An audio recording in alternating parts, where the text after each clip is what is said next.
All இன்னைக்கு நம்ம Tirunelveli special சொதிக்குழம்பும் இஞ்சி துவையலும் பார்க்கலாமா? இதுக்கு ரொம்ப முக்கியமான விஷயம் தேங்காய் பால் எடுக்கிறதும் பாசிப்பருப்பை வேக வைக்கிறதும் தான்.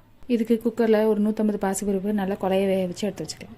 நம்ம மொத்தம் 3 தேங்காய் பால் எடுக்கணும். 3ஆவதாக தண்ணியாக இருக்கும்ல அந்த தேங்காய் பாலில் முருங்கைக்காய், கேரட்டு, 3 பச்சை மிளகா போட்டு வேக வைக்கணும். இதுக்கப்புறம் ஜாரில் வெள்ளைப்பூடு, சீரகம், அப்புறம் இஞ்சி, 3 பச்சை மிளகாய் இதெல்லாம் போட்டு கொஞ்சம் குறைன்னு அரைச்சி வச்சுக்கணும். இதுக்கப்புறம் கேரட்டும் முருங்காவும் ஒரு 50% வெந்ததுக்கப்புறம் நம்ம உருளைக்கிழங்கு நிறையா கொஞ்சம் பெரிய பெரிய துண்டாக வெட்டி வச்சுருக்கணும். அதையும் இதோட சேர்த்து வேக வைக்கணும். சைடில் ஒரு பாத்திரத்தில் கொஞ்சம் எண்ணெய் ஊற்றி அதில் ஒரு கைப்பிடி அளவு சின்ன வெங்காயம், வெள்ளைப்பூடு இதை கொஞ்சம் நல்லா வதக்கி கண்ணாடி பதம் வந்ததும் அதை இந்த தேங்காய் பாலில் சேர்த்துடலாம்.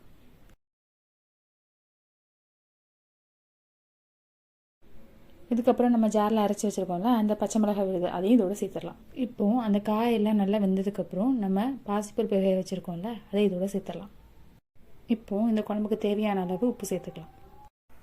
ஒரு 5 மினிட்ஸ் கழித்து நம்ம 2ஆவதாக ஒரு தேங்காய் பால் எடுத்து வச்சுருப்போம் இல்லையா அதை இது கூட சேர்த்துக்கலாம். நம்ம 2ஆவதாக சேர்த்த தேங்காய் பாலுக்கு அப்புறம் ரொம்ப கொதிக்கலாம் வைக்க வேண்டாம். கொஞ்சம் சூடு வந்ததும் நம்ம முதல்ல நல்லா திக்கான ஒரு தேங்காய் பால் எடுத்து வச்சுருப்போம் இல்லையா அதை ஊற்றிட்டு ஒரு 2 மினிட்ஸில் அடுப்பு அணைச்சிடலாம்.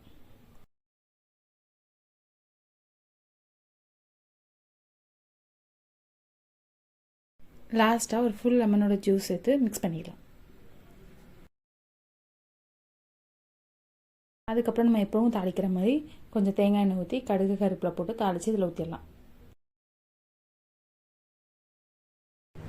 இதுக்கு பர்ஃபெக்டான சைட் டிஷ்னால் நம்ம இஞ்சி துவையல் தான். இதுக்கு சைடில் ஒரு பேனில் கொஞ்சோல எண்ணெய் ஊற்றி உளுந்து, தேங்காய், வத்தல், இஞ்சி இது எல்லாமே தனித்தனியாக நல்லா பொன்னிறமாகிற வரைக்கும் வதக்கி எடுத்து வச்சிடலாம்.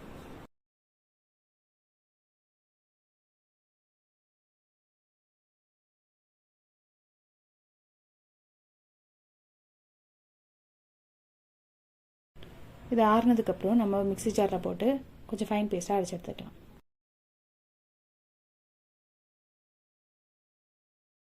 சைடில் ஒரு பேனில் கொஞ்சோல எண்ணெய், கடுகு, கருவேப்பிலெலாம் போட்டுட்டு இப்போ அரைச்ச பேஸ்ட்டாக அதில் போட்டு கொஞ்சம் நேரம் குக் பண்ணி இறக்கிட்டா நம்ம இஞ்சி துவையல் ரெடி.